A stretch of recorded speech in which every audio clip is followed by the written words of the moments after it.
Okay, let's try this. Hi, I'm Tyne. Welcome to my channel. I got a new microphone and it's been giving me some problems, so I have to have it super close to my face. I've spent all day today working on a script and I wanted to record it before the day was over because I feel like come tomorrow I will have none of the energy for any of this anymore.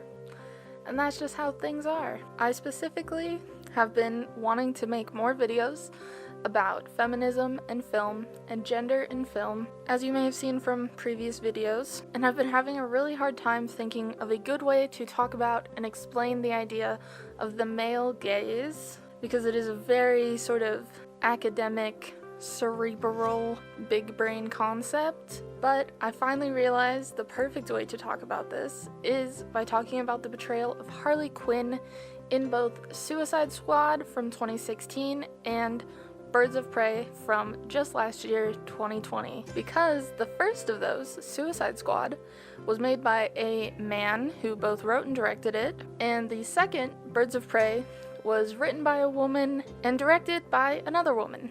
The male gaze is really focused on sort of the male perspective of the filmmaker and how that perspective is therefore perpetrated for the audience, because the way the director looks at women is apparent in the way that he makes a film. The sort of typical or easiest example of seeing the male gaze present in film is usually in the sexualization of women, which we all noticed in Suicide Squad. But there's a lot of way that women are simplified and that misogyny is perpetuated by the male gaze, or the male way of looking at women in film. So we're gonna do a direct comparison between a few categories and their sort of presence or portrayal in Suicide Squad versus Birds of Prey. And I am going to be only focusing on Harley Quinn because that just makes it a little bit easier, because it's kind of a direct comparison. There's a lot of variables that are controlled that don't change, because in theory it's the same character traits, and it's just sort of like how we are shown that character that changes between the two movies. And this will basically show you that the way we look at women when a film has this sort of male gaze present, or a male filmmaker is just objectifying or simplifying the women in his film, it really takes away from the movie overall, as well as just being a really bad message about gender to put out into the world. So to start off, let's look at how Harley is introduced in each of the movies. This is really important because first impressions do really matter, and the way that we are first shown a character is really the sort of standard we're gonna measure all their actions against later. This builds our expectations, and those sorts of views that we establish really quickly are hard to change without going through a really well-developed character arc that shows us a reason for that change to happen. So, in Suicide Squad, our introduction to Harley is very underwhelming. We're almost presented with a really flat character. We don't really know what she wants, we don't know what her needs are, we don't know what her flaws really are. She's just sort of labeled as crazy, and we don't even get to know like what kind of crazy or why we think she is crazy. We're just told that she is. And this is mainly when she's in the cage in prison interacting with these male guards. And because we're not really getting much from Harley herself, we're being told to basically see her how these guards see her, which is very sexualized in the way that she uses her body, the fact that she licks that freaking bar,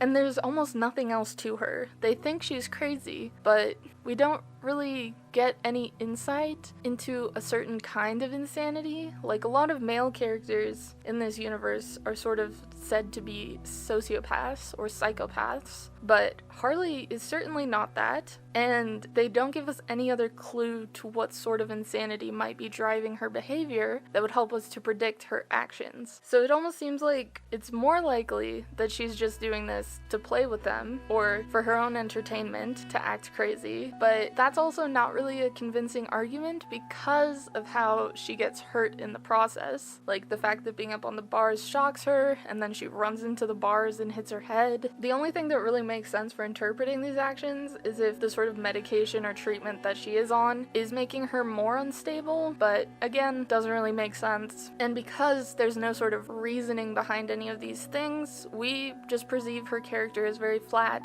very one-dimensional, and that focus is put on her being sexualized. So from there, her introduction sort of progresses into her backstory and sort of how she wound up where she is. And again, we see actions without understanding why she's doing them. We're just told that she fell in love with the Joker and that she did these crazy things for him, but we don't understand why she would have fallen for him because he seems to treat her very poorly. And this already sets her up as more of a victim, which is a very classic way to frame women characters when we're talking about the male gaze, is that things happen to them rather than them taking action. And this is further emphasized when they show how she got caught by Batman in the most uncomfortable scene in the entire movie, where he kisses her for who knows what reason. I guess just to emphasize that she is purely a sexual object, but also that she can't take care of herself, that she's reliant upon men in all things. Because the Joker didn't save her, Batman had to get her out of the car. She couldn't even get herself out of the car, and we just sort of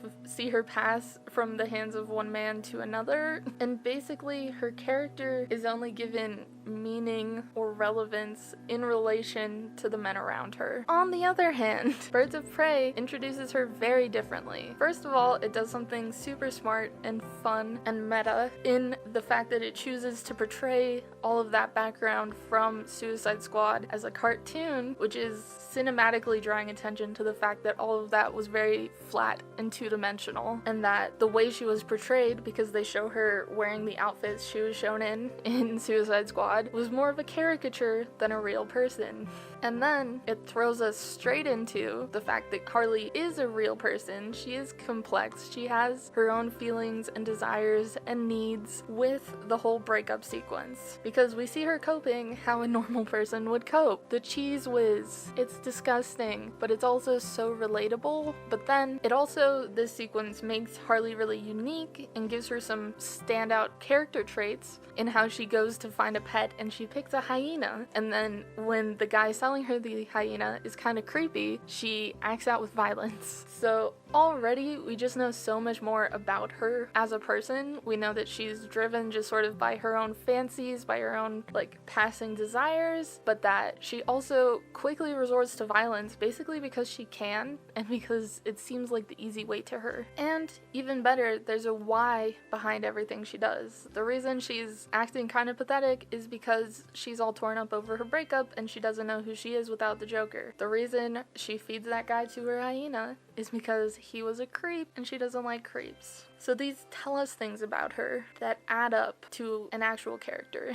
Moving on to the next category, I wanted to talk about the emphasis on her body and just the way her body is shown. This is a pretty obvious point to talk about when we're looking at Suicide Squad because, oh my god, the sexualization, will it never end? The answer is no, it will never end. Never, ever, ever. The entire movie, so many butt shots. Every time they're walking, we have to show them from behind so that we can see Harley's butt hanging out of her itty-bitty shorts. Itty-bitty shorts that make no sense because they just look like Wedgie City. And that's all I want to say about that. But really, the rest of her outfit is also constructed for the pleasure of men looking at her as a sexual object. The shoes are so stupid and ridiculous to wear in a fighting situation because they're really pointy heels and no way you wouldn't be falling on like broken asphalt in those things. I'm sorry.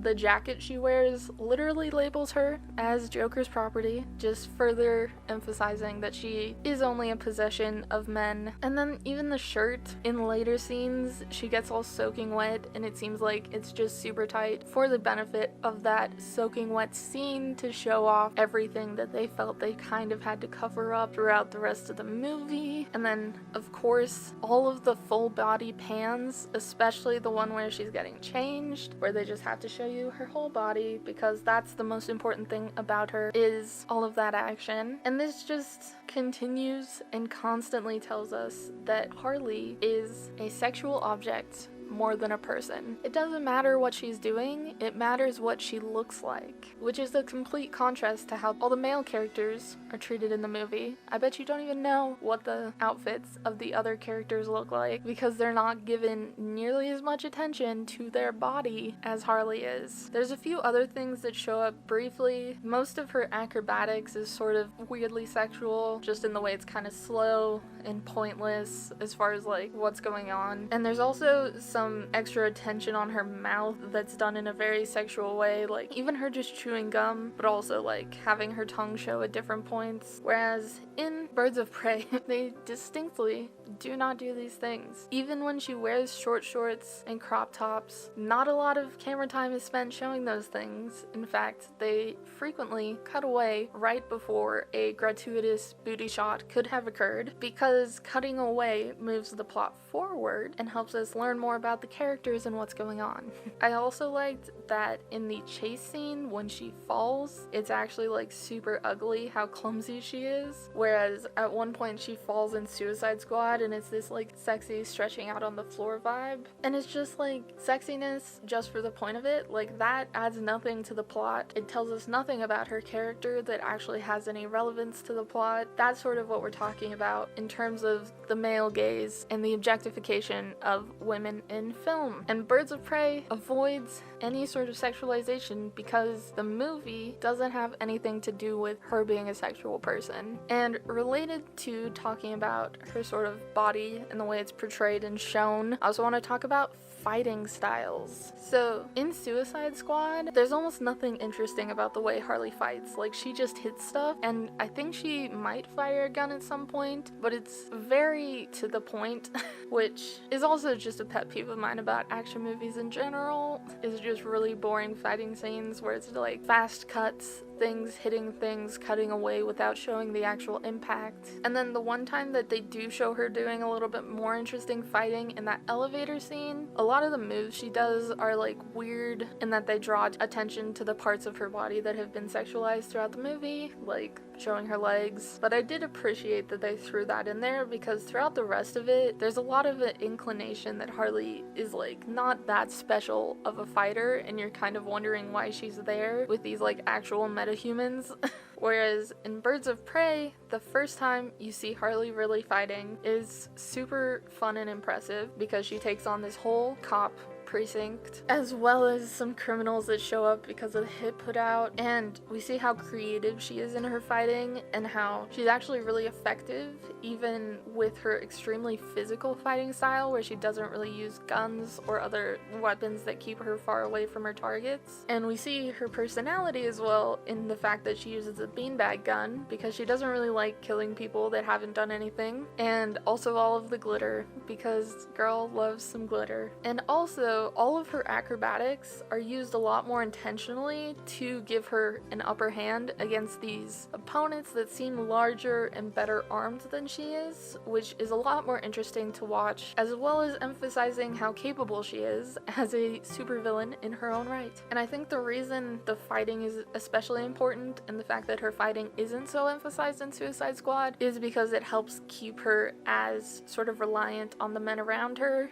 and portray her as incapable of being independent. Now, I want to talk about both the way Harley interacts with men and how she interacts with women in the two movies. So, in Suicide Squad, there's a lot to unpack because she basically only interacts with men. The main ones being Joker and Deadshot, as well as the rest of the sort of crew of the Suicide Squad. So with Joker, there's obviously a lot of problematic elements. Everyone talked about how terrible and toxic their relationship was when people started to romanticize it when the film came out. And I think the part of it that makes it particularly bad as far as storytelling and filmmaking is that we get absolutely no insight into their relationship at any point. Like, Joker is outright abusive, but then he dives into the chemical vats after her, which makes no sense. And also, she's like obsessed with him, but there's no good reason for her to have gotten obsessed with him. Like, it makes more sense that she wants to stay with him after she's sort of become Harley Quinn, because it does put her on top of Gotham. But they only show Joker really treating her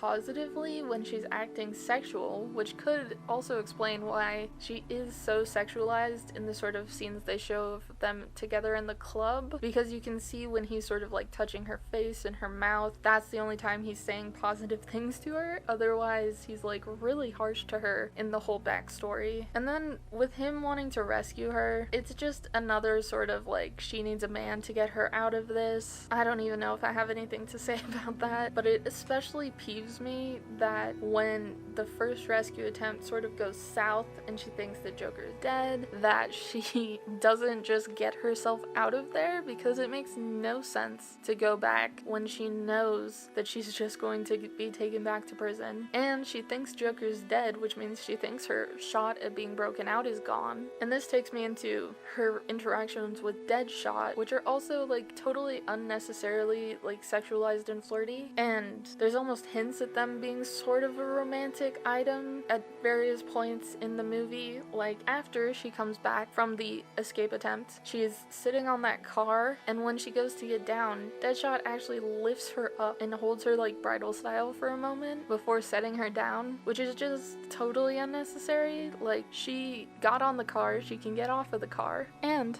I just don't buy that this is the response that Harley Quinn would have to thinking that Joker had died. It's just stupid. Like, we've seen at the beginning that she acted out with violence when she felt wronged. Like, she tried to run and charge at that guy after he shocked her, and she retaliated and tried to fight the guards when they came in to get her. So why is she not going on a rampage and trying to kill the people that she would think are responsible for killing Joker? Why is she moping? It makes no sense, and the only reason it's done is to set up that she's reliant on Deadshot and the guys in this crew in place of Joker, who she was previously reliant on being gone. And this is a perfect example of the male gaze being present in the sort of narrative and characterization of women, because we've been given enough evidence to believe that Harley could have dealt with this in a way that would make her independent and would like let her take action and take the lead in what's happening in her own life, but they don't do that.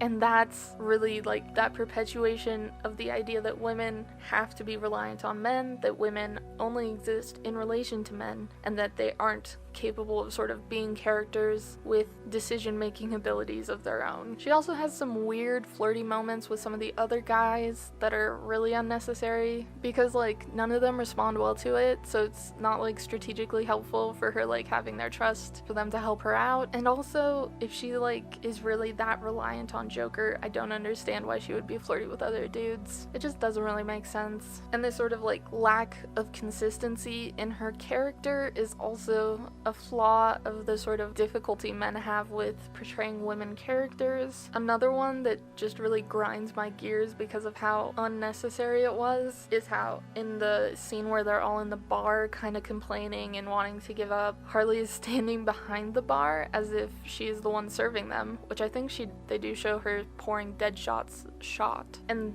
everyone else is sitting down at the bar like normal people, because it's just like putting her in a place where she is blatantly serving the men in her life, and there's like no good character or plot reason for it. You could say maybe she's been like sort of conditioned by the Joker to take that sort of position, but nothing in the sort of backstory they show between those two gives us a reason to believe that he uses her in that way, and there's really just no reason she couldn't be sitting like everybody else. I also think part of it is just that by having her standing up, it's easier for her to have a good physique going on still, which is, you know. In Birds of Prey, however, her interactions with men are very different, and they take two opposite sides of the spectrum in terms of antagonism, because she is either extremely antagonized by the men around her, or she is the most platonically friendly with them. So the antagonism part is pretty obvious, her with Roman or Zaz.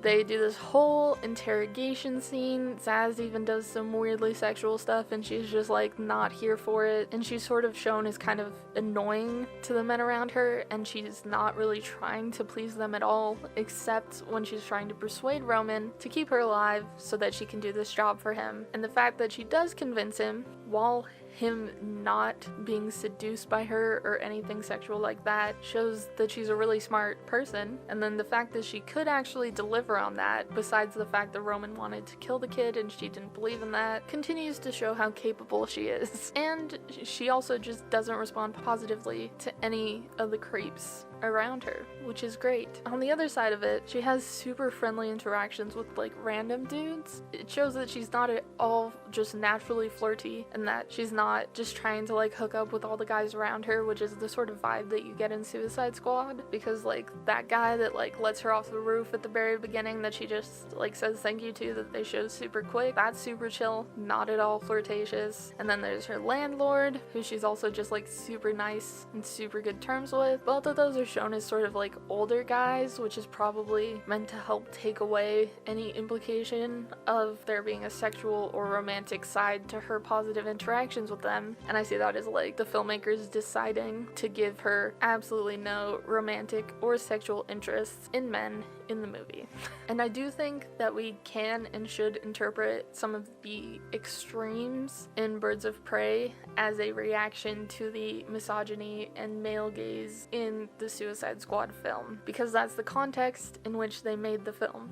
Now, on the side of interacting with women in Suicide Squad, it's extremely sparse, and one of the main interactions that she does have, which is with Katana, also pisses me off because it's got this really weird, like, lesbian sexual tension, but for the benefit of men, in the way that she's just sort of standing in reference to Katana as they're supposed to be having this sort of, like, moment, and yeah, it's just kind of awful, and you can feel the inability of a man in making this film to conceptualize how women relate to and talk to one another in a way that does border between like sort of antagonistic but trying to get along and understand one another. In Birds of Prey though, Harley has all kinds of interaction with all kinds of women. We see Black Canary sort of saving her ass in the beginning, and sort of just this like female solidarity against dudes being creeps even though they don't really like each other, but they're also not super mean or bitchy to each other. And then she's obviously pretty nice with the kid, who's a girl, not a woman, but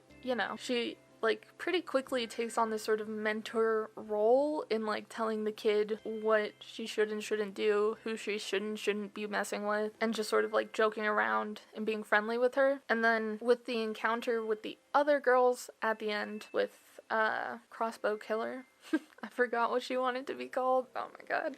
But with the Bertinelli girl and with the police lady. Oh god, I'm the worst. Let me check.